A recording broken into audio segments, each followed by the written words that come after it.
morning, and thank you for coming. This is the third in the series of the talk which Swamiji started first Sunday of every month. So, first Saturday, I always think Saturday and Sunday are Saturdays and Sundays. So happy for you all to be here. Please tell your friends and others to make it more jam-packed rather than this, but I should say people who don't show up is their loss because Swamiji speaks so well. I want to make sure we have Roshan Goyal today. I haven't seen for a long time. Welcome, and everybody else. We have programs, and I keep repeating myself, and I like to make sure I bring it to your attention so that you can keep in your calendar. First Saturday of every month, Swamiji. Next month, September 1st, is the day, Sunday. We will be having lectures every Sunday thereon. 1st, 8th, 15th, 23rd and 30th by Swamijis from Vedanta Society. The reason we are doing it all 5 Sundays is that's the time, September was the month when Swami Vivekananda gave his speech at the Parliament of World Religion, and it was, I think, September 11. So, in continuing celebration of this, his birth anniversary, with the help of Vedanta Society, we're doing that. But in October also we have functions lined up with the Vedanta Society. And the 6th is University of Chicago. 13th, I think we're planning to do something here at VSC. 20th is Manaseva Mandir, and 27th is at the Bharatiya Temple in Munster, Maryville, Indiana. So please mark your schedules on that. But the most important, I think, is the November, which Vedanta Society and I think Hindu Temple is co-sponsoring that. We're doing on November 8th, 9th and 10th. Those are the most important days in my opinion. I think they have over 1,500, 2,000 people are expected. And the 9th and 10th will be done at the Hilton Hotel. We just made all arrangements. We have hotel arrangements for the guests who are coming from all over the world. We are expecting there will be about 500 to 700 people from out of the country. And there will be people coming from locally in the United States. November 8th, we are going to do it here at the temple. And Bhimaji, who is a past president, current vice president, sitting right here, he is the co-chair of that ad hoc committee with others. And I will urge all to please attend that. November 8th at the Hindu temple, November 9th and 10th at Hilton Hotel downtown. That's where Swamiji spoke and stayed when he was here. With that, keep that in mind. If any question, please call us, let us know. All these things, especially November functions, Swamiji never asked for it, but I think it becomes my obligation to do that. Requires a lot of money. Requires hundreds and hundreds of $1,000s. There are a lot of good devotees who are come forward to donate money. When we ask you to come here, we don't ask you to give money, positively not. But if in your heart you want to help the cause, ultimately this is for the benefit of the children. We want the children to get involved, on this whole process. Slowly and slowly it will happen. And please donate. Let Swamiji know, let Vedanta Society know, let Bhimaji know here, because it's going to cost us a lot of money too when we do our function on the as I said last time, we have Dan Patra there. Its color it meets with the granite, so you can't see it. So Bhimaji put down a red color there, donate channels. The red is a danger color, Bhimaji. So put some other color because people are scared to come down and donate money there. Green. Yeah, put green. So anyway, so another is September 28th, Vishwendra Parishad, I think we're doing something.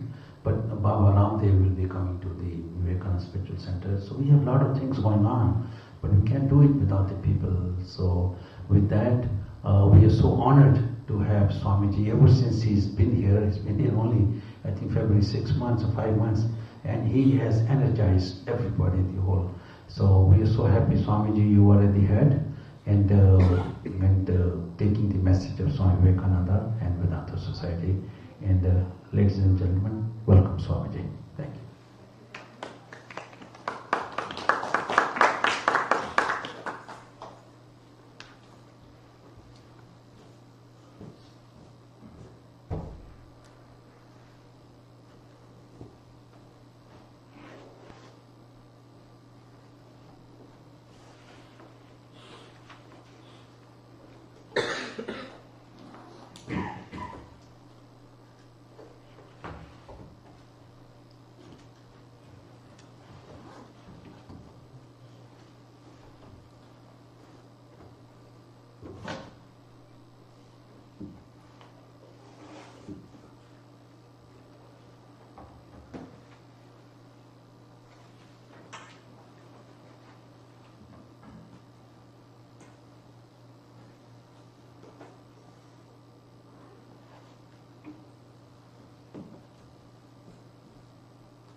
Yo eka varna bahuda shakti yoga varnananekan nihitartha dadati vijaiti kante vishyamadho sadeva sano buddhya shubhaya samyunaktu. That who is one, who is above all color distinctions, who dispenses the inner needs of the people of all races, who comprehends all things from their beginning to the end, let that unite us to one another with wisdom, which is the wisdom of goodness. Devotees, friends, ladies and gentlemen, this is the third time we are meeting and discussing about the eternal India. Why this subject? We have again and again explained. Why India? It is just a geographical land. Then why? What is the speciality? Why do we call it as eternal? And in the beginning, the first lecture, we have explained why it is Jammu Deepa, then Bharatavarsha, then India, then Hindustan, one country having so many names.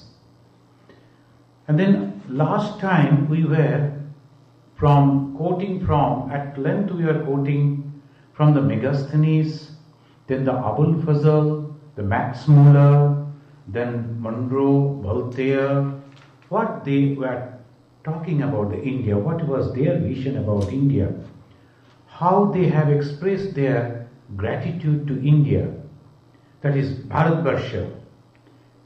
And here now, this time, we will see to some extent why it is. For more than 2 centuries was the rule by the British. Why suddenly, when those people were talking so high about India, how come that it has degenerated as if? Why then so much of criticism about the society, the religion, the people all over?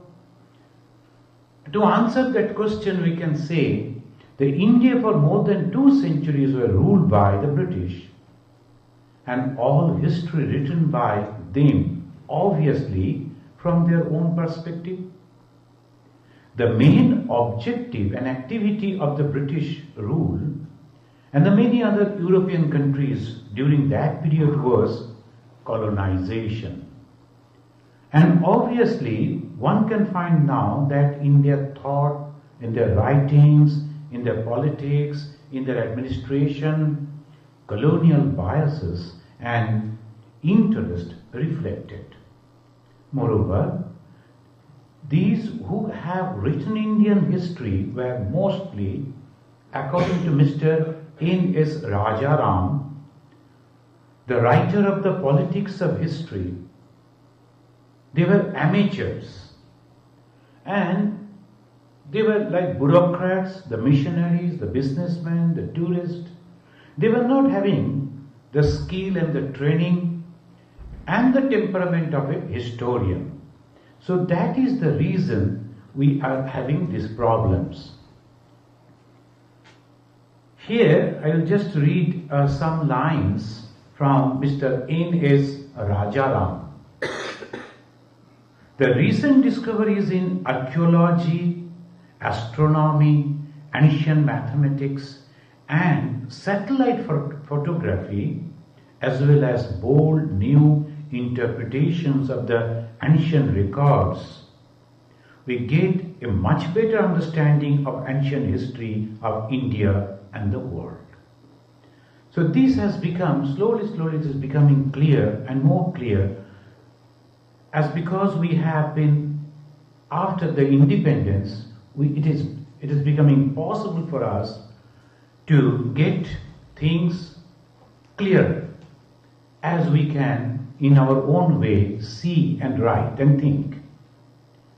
When we take a look at the almost book on Indian history today, we find that it begins with a description of the Indus Valley civilization, the Rajaram observing. And in our childhood also we have read and in almost all the history books. But where is the defect that they are pointing out? The new historians, researchers. When we take a look at almost any book on Indian history today, we find that this is what the European historians, they have planted this thought. The Dravidians were invaded by the Aryans from the north. Look at this. The same history, it is repeated by the person like Nehru also. There must have been enormous number of these Aryan people in Central Asia, and not finding enough food there for all, they spread out to other countries. Now it's explaining why these people came, the Aryans, and from Central Asia, this the place, again and again they are repeating. And afterwards we will find how all these things are changing. They went in large number to Persia and even to Greece farther west. They also came to India in crowds over the mountains near Kashmir. The Aryans were a strong fighting people, and they drove the Dravidians before them. Wave after wave of the Aryans must have come to India from the northwest. For long, the Aryans remained in the north, only in Afghanistan and Punjab. Then they came further down to what are now called United Province, UP. They went on spreading till they came to the Vindhya mountains in central India. It is very interesting to study the coming of the Aryans to India. You can find out a lot about them from our old Sanskrit books. And then afterwards, we will see that Swami Vivekananda is totally denying this. There is not a single reference of Aryans in our Sanskrit books, in the Upanishad, the Veda. Some of these, like the Vedas, must have been written about that time. It is a wrong conception. The oldest Veda is the Rig Veda, and you can form some idea from it of the part of India which the Aryans occupied then. This is what Jawaharlal Nehru wrote. When the Aryans came further down to the plains of the Ganga and Jamuna, they named all northern India Aryavarta. That was his view. Now Swami Vivekananda is mentioning in a very clear terms, and as it was his own to make things very impressive, he used to say in a sarcastic way sometimes, archaeologist dreams of India being full of dark-eyed aborigines, and the bright Aryan came from Lord knows where. According to some, they came from central Tibet. Others will have it that they came from Central Asia. There are patriotic Englishmen who think that the Aryans were all red-haired. Others, according to their idea, think that they were all black-haired people. If the writer happens to be a black-haired man, the Aryans were all black-haired. Of late, there was an attempt made to prove that the Aryans lived on the Swiss lakes. I should not be sorry if they had been all drowned there, theory and all. Some say now that they lived in the North Pole. Lord bless the Aryans and their habitations. As for the truth of these theories, there is not one word in our scriptures. I repeat this sentence. As for the truth of these theories, there is not one word in our scriptures, not one. Swamiji repeating. To prove that the Aryan ever came from anywhere outside of India. And in ancient India, was included Afghanistan. There it ends, and the theory that the Shudra caste were all non-Aryans and they were a multitude is equally illogical and equally irrational. It could not have been possible in those days that a few Aryans settled and lived there with 100,000 slaves at their command. These slaves would have eaten them up, made chutney of them in 5 minutes. The only explanation is to be found in the Mahabharata, which says that in the beginning of the Satya Yuga, there was only one caste, Brahmins. And then, by difference of occupations, they went on dividing themselves into different castes. And that is the only true and rational explanation that has been given. And in the coming Satya Yuga, all the other castes will have to go back to the same condition. So this is how, and then why we are discussing about this? Because this is necessary, otherwise we won't be able to understand the speciality and the gift of India, the eternal, the word eternal that we use again and again. This is the gift to the humanity. What was that? Veda. What is Veda? Jnana. This will come after some time. Now, after this we find that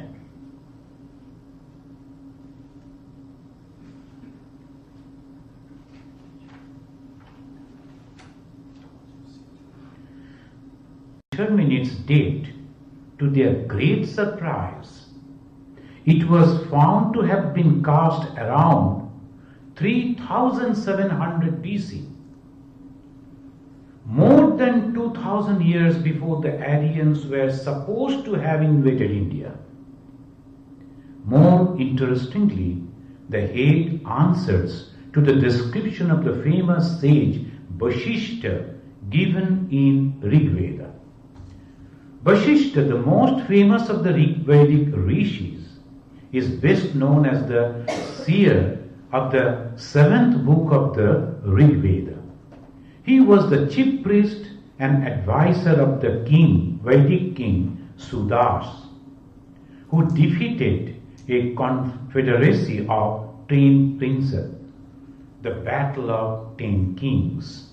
This battle can now be dated 3730 BC, which is also an agreement with the scientifically determined date for the casting. So this way, again and again, we find that the evidences are there. The idea that these people came from outside, it is totally false. Why they distorted the history? What was their interest?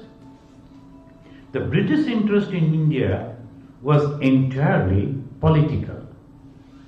So, now we find that well before the 1857 uprising, that is Sipahi Mutiny in 1857, it was recognized that British rule in India could not be sustained without a large number of Indian collaborators.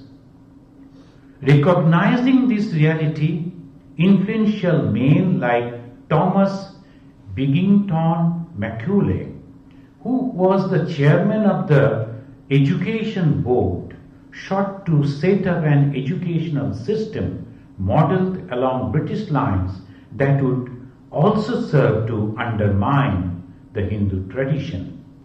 His idea was to create an English-educated elite that would repudiate its tradition and become British collaborators. In 1836, while serving as the chairman of the Education Board in India, he enthusiastically wrote to his father, "Our English schools are flourishing wonderfully, the effect of this education on the Hindus is prodigious. It is my belief that if our plans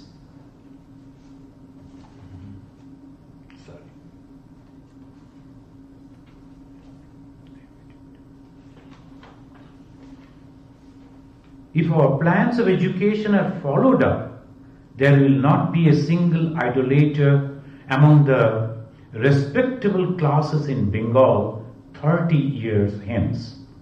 And this will be effected without any efforts to proselytize, without the smallest interference with religious liberty, by natural operation of knowledge and reflection. I heartily rejoice in the project. So that was their idea. Now we find something very special in some other parts, that they say,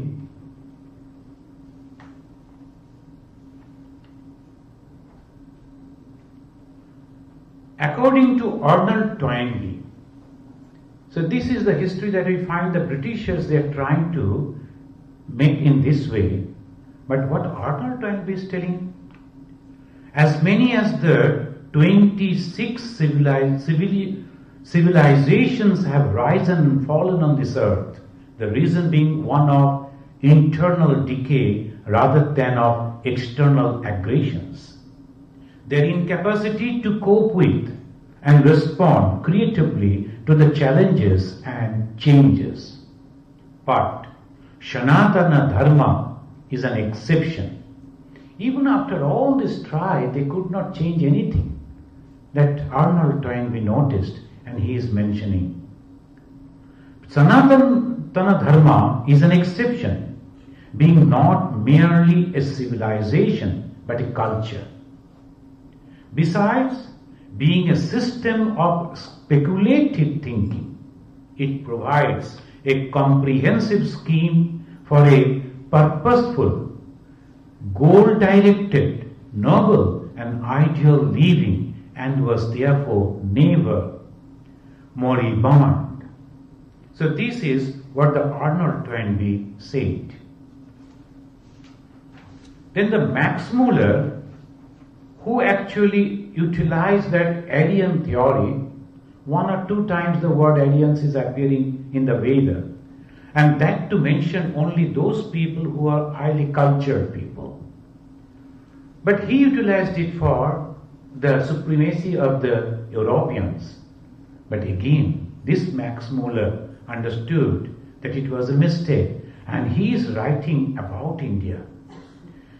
Max Muller, the Western Orientalist and a scholar of the highest repute and a pioneer in the science of comparative religion, worked audaciously to remove the sharp prejudices in the West against India and its culture. He wrote, "If I were asked under what sky the human mind has most fully developed some of his choicest gifts, has most deeply pondered on the greatest problem of life, and has found solutions of some of them which will deserve the attention even of those who studied Plato and Kant, I should point to India." And then Dr. T. Suzuki, a distinguished Jain scholar, while tracing the origin of Jain philosophy and practice from India and his migration to Japan via China, speaks in his book, The Spirit of Jain. The Indian mind was rich in imagination and wonderful in its capacity for speculation. Indian metaphysics are the deepest in the world, and their dialects are incomparable. All nations of the world have to bow to the Indians in this respect. To their religion was philosophy, and philosophy religion. For whatever religion there is in India is backed by philosophy. And after reading the scriptures of Hinduism and Buddhism, T.S. Eliot wrote in his After Strange Gods, their subtleties make most of the great European philosophers look like schoolboys. The Eliot is writing the subtleties of our Indian philosophy. Now, this is, what is so baffling in our philosophy and religion? Then it is Veda. Now, slowly we will see that in the greatest discovery of the human mind is the Veda. The oldest scripture of India and the most important are the Vedas. All schools of Indian thought, past and present, except Buddhist and Jains, recognize in Veda the origin of their faith.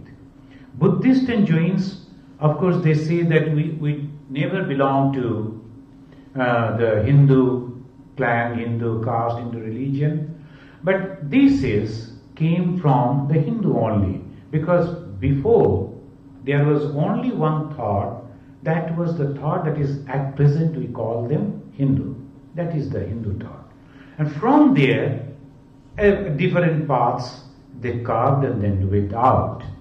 Swami Vivekananda is telling about the Buddhism is the rebel child of Hinduism. And rebelled why? Because in the Hinduism, because it is so long time it is going on, obviously so many other things also came. Particularly priestcraft. This is dangerous in every religion. Everywhere. These priestcraft things, because they always they are not sannyasis, they are grihasthis, they have their family. So obviously, majority of them, obviously their interest will be to look after their family first, and for that they like to keep control. And suppose all other people can go inside the temple and can worship of their own, then where is their supremacy? So obviously they make all the boundaries. No, you cannot come up to these, etc. In our temple also, there is a marking, don't cross. So, of course, because if everybody is crossing over there and putting the garland and all this, then it will be difficult. So that is some system. But here it is, slowly, it makes in this way. That's why Lord Buddha came and he protested against this. He was in Hindu family, born in Hindu family, got initiation from a Hindu sannyasi, then meditated and all that. Well, from the new idea.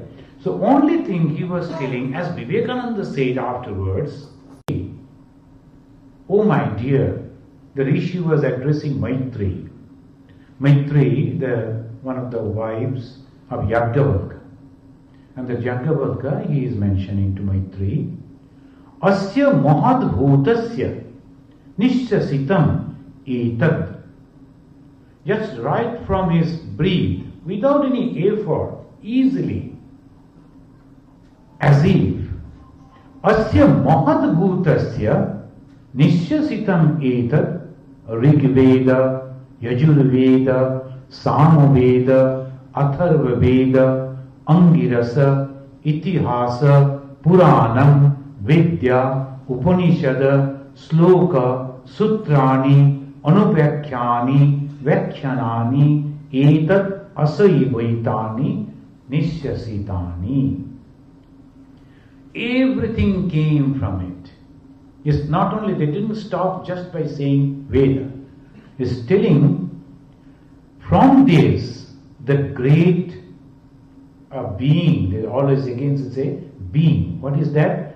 Rigveda, Yajurveda, Samaveda, Atharvaveda. Why the difference? That afterwards, when you will study the Veda, we will come to know.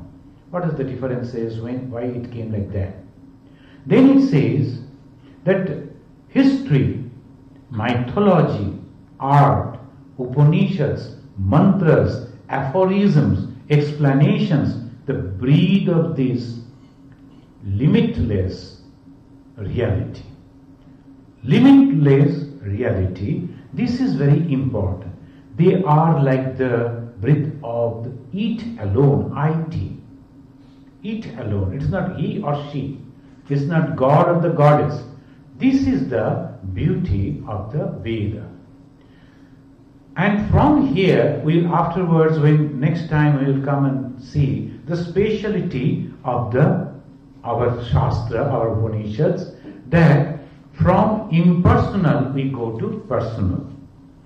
Here we find that in the Veda, this Upanishads and the Darshanas, Rig Veda, Sama Veda, Yajur Veda, Atharva Veda, all the Vedas, again they are having 4 parts. One is Samhita, then Brahmanas, Aranyakas, Upanishads. In all the 4 Veda, 4 different parts are there. Chapters are there, we can say. So nicely they have done it so that the people ultimately they will reach to the ultimate knowledge, Upanishad. Directly if we go to the Upanishad, it is very difficult to understand, very difficult to grasp. How can you do it? And that is the reason step by step they are taking. The Samhitas, Brahmanas and Aranyakas. It is not that first part is Samhita, then it comes, then Aranyaka, then Upanishad, not like that. Here and there, Upanishadics knowledge are there.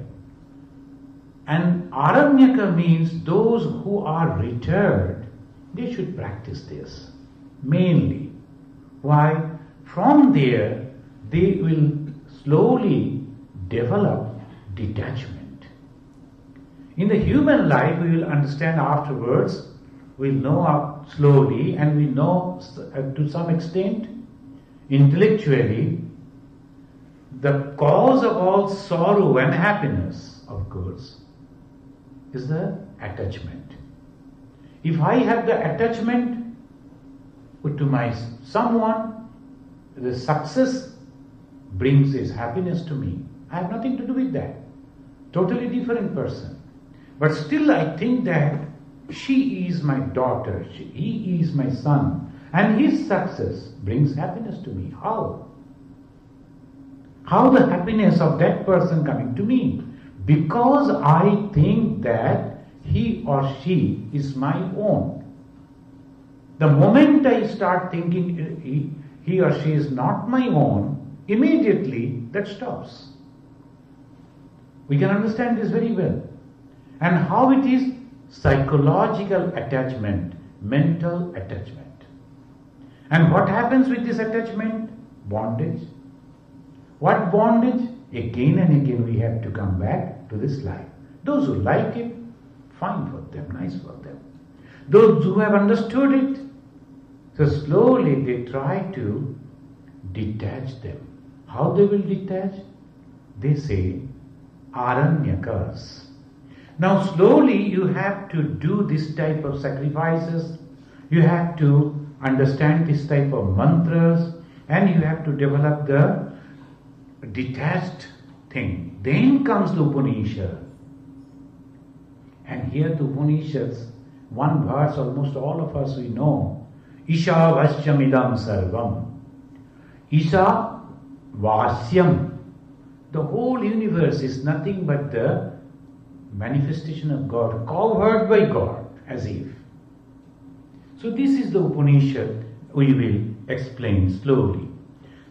Then Rig Veda is the fast Veda, very fast Veda. This Rig Veda comes, and its sloka and different system it is broken now. Today I think there is not much time, so we will not start that one. Then next class we will describe of the Vedas, what actually how the Vedas came and what the teachings of the Vedas, main teachings of the Vedas. Why the Vedas are different, why in different names. So that way we will slowly learn. then ultimately we will enter into our Puranas. Then they say it is epic, but we say it is Itihasa, Ramayana, Mahabharata. So you have to have a lot of patience. So you have to know the eternal India. So in one lecture it is not possible. So these 3 lectures this month ends with the descriptions and the thought of the different type of people. It's not that all people criticized India, tried to denounce. No. There were people who actually brought light to a new light, modern light to India. Otherwise we were losing. And now it has come, and now we are free. Now everything is in totally different outlook we have to see. And we have to go to the Satya Yuga where there is no caste except one, Brahmana. What is the Brahmana caste? All will be doing puja, will be having the yajna-upavita? No. Thinking, thought. The Brahmana means those who think. The intellectual group. That is the Brahmana. So from there only, the majority of our people, they will be like that. So India got all the respect in all over the world because of the wonderful thought. And why this thought was preserved? How? Traditionally. And without any incorporation, as it is, it has come down. The moment I am adding something, immediately that becomes a bhashya. See, look at it. The original Shastra is there. You should not touch it. Leave it as it is. It should remain as it is. If you have anything to say, you have every right. You can explain your views. But that is called bhashya. The Bhagavad Gita, so many people have written bhashya. The Tilak, Gandhi, so many people, they have written bhashyas. You have every right to explain. But don't change the original sutras. When it comes to, in the other scriptures like, when it comes to the Mahabharata, Ramayana, and like that, you will see so much of incorporations. The Manu, he has given how the life in the society should go. The very first thing the Manu is teaching, will come afterwards, Manu is teaching that a girl child should be given the first opportunity to learn. If you have a boy and a girl, a son and a daughter, first teaching, education should be given to the daughter, to the girl. Then, afterwards, if you have other provisions, then you can think about the son. This is Manu. And he is telling, if anyone in their family torturing the women, ladies, not giving the respect, God will never bless that family. And in the society where the women are not getting the proper respect, that society can never make progress. That is Manu. And now everybody is criticizing Manu. That he was against women, how it is? Was he a mad person? That he is writing in this way, again he is changing it? No. This is the research we have to do. When I went to that Odisha, they have a university, Sanskrit university. And constantly, naturally in a university, they are publishing so many papers. Every year they are doing research. But I told, why don't you research on this? How a person, when he is talking like this, again he is changing and is telling, no, the girl should be after birth under the father, then after marriage under the husband, then if she becomes widow under her son, she has no freedom, no right. How can the one person say 2 different type of things? Why don't you go through this? Where all these things came incorporated, who did it? What was the reason? So these are the things we have to understand. Anything negative, we immediately jumped on that. Because maximum thought in our mind is negative. And what is sadhana? To make it positive. So that is the way we have to constantly think, and then we will find that this world is really beautiful with all the relations that we are having. And then finally we will understand why Lord Krishna is asking Arjuna, Mam Anusmara Yuddhacha. In our literature, in our dharma, in our shastra, in our teachings, they never say, leave the world and go away. No. They're totally different. It's telling, Mam Anusmara, continuously remembering me, Yuddhacha, at the work like war, fighting, killing people, saving yourself. So all tremendous that mentality totally changed. It is not puja or going on doing some music, performing music. It's nothing like that. It is a war. But there even you remember me and perform your own duty. So that is the teachings of our eternal India. So from Veda, slowly we will try to go through that. Is there any question you can ask? Yeah.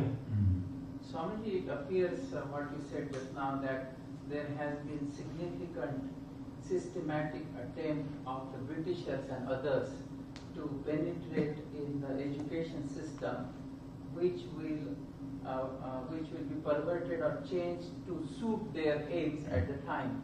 So after knowing so much of the research that you mentioned just now, and of course Swamiji's clarification on these points, has there been any major attempts in Indian society to restore and India as such? Nothing to do with it. And the two main characters there, Jhansi Rani Lakshmibai and Tantiya Topi, they were not thinking about the whole of Indian society. They were only thinking that by this way, if we can get back the supremacy on our place, their kingdom, that's all. So it wasn't. And why the Sipahis, the mutiny came? Because some of the thought that we know, we have read in the history, that the one type of ammunition came that they have to open with their mouth from the teeth, and they say that it was made of cow, etc., etc. So that is, it has nothing to do with the society. So obviously, and look, these people were subdued. Why? Because a major group of Indian society never cooperated. And the Indian intellectual people who were educated by the Britishers, they were totally against them. So obviously, the Mekele plan was working.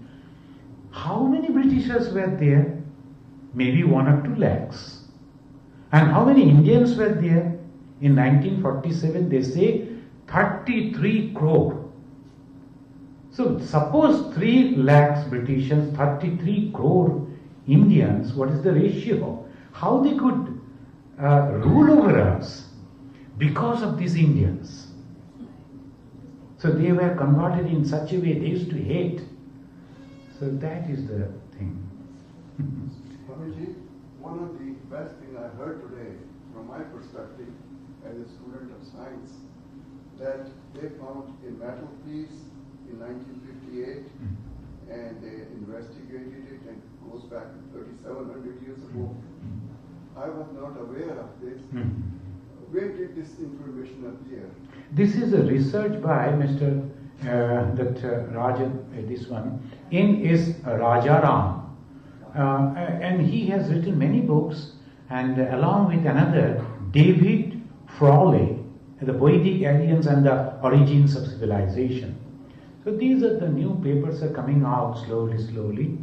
But unfortunately, from the government of India side or our society, they are not that way accepting it or propagating it. It's a mostly individual effort. Because the lethargy, because of the background in our mind, all these things are bogus, nothing in India, what was there? So like this way, all the time, negative thought in our mind, it will slowly take time. Swamiji, in the same context, the Ashoka Lot, whatever they call it in New Delhi, the Kutubinar, in the 1950s, the Czechoslovakian scientists came and scraped a little bit of the metal. And he did the polarographic analysis. And he published a paper which stated that the Indians, way, way back, were very knowledgeable in the stainless steel and the alloy formation because it has not rusted over several hundred years. Right.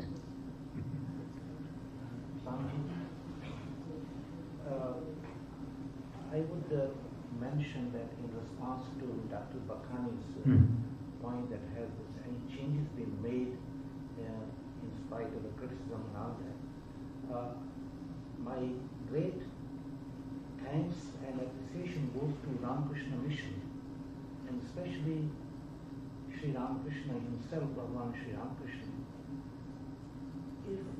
When we talk about Manu Samriti, mentioned about Manu Maharaj, and Manu Maharaj said when this caste system, people call it now caste system, our own Indian also call caste system, the British, and the Western, they say that. Manu said, and I think it was understood by Bhagavan Sri Ramakrishna very clearly. And let me quote that, what Manu Samriti says. In the Manu Samriti, Maharishi Manu said, Vipranam Gyanto Jeshtham, Kshatrinam hi Virta, Vaishyanam Dhanya Dhanyata, Shudranam hi Janmata. Which means, Manu Maharaj said, the Vipra, the Brahman, the scholarly people, he understood as scholarly people. Correct. The great scholarly people are recognized by their contribution to knowledge. That's what it means. Similarly, Kshatriyas, the brave people, they are recognized for their bravery, for the protection of their country, for doing their duty. Vaishyanam Dhanya Dhanyata, and businessmen, agricultural farmers, they are recognized for their contribution to wealth, the economy of the country. And Shudras are recognized by birth. Now this last sentence, they are recognized by birth, has been misunderstood, misquoted, and misinterpreted. Right. Sri Ramakrishna said, this is completely wrong. By birth we are all Shudras. Correct. By birth we are all Shudras. When we come from the womb of the mother, we are all impure. Therefore we should not say that this is a Brahmin or this, we are all impure. But slowly, gradually the evolution takes place. If you recognize, if you go towards knowledge, contribution to knowledge, contribution to bravery, contribution to the economy of wealth, you begin to rise. Yeah. And the time will come when everybody will become Brahmin, everybody will become knowledgeable. Technology will come, knowledge will come, and I believe, Maharaj, that this is coming. Yeah. I think this important point, contribution of Bhagavan Sri Ramakrishna, made by Ramakrishna Mission, this should be taken as an important point for research. Very good. And it should be further that every individual in colleges, universities, and a researcher should point out this thing, that this is the important point. India was not Shudra in the beginning, or India was not underdeveloped. It was just because it happens that somehow the knowledge disappeared over a period of time. And this must be revived in order to bring Satyuga. Thank you. Wonderful. There's one sloka I remember from his, exactly the reference right this moment I can remember. Janmanat Jayate Shudra. I think I explained it over here. As he's telling, the Sudra from above. But Janmanat Jayate Shudra. All people are Sudra by birth. Samaskara Dijochyate. Through culture only, they become Divija, second birth. Veda Dhyashi Bhavet Vipra. By reading, by studying, not Veda means knowledge, any type of knowledge. Bhavet Vipra, Jnani.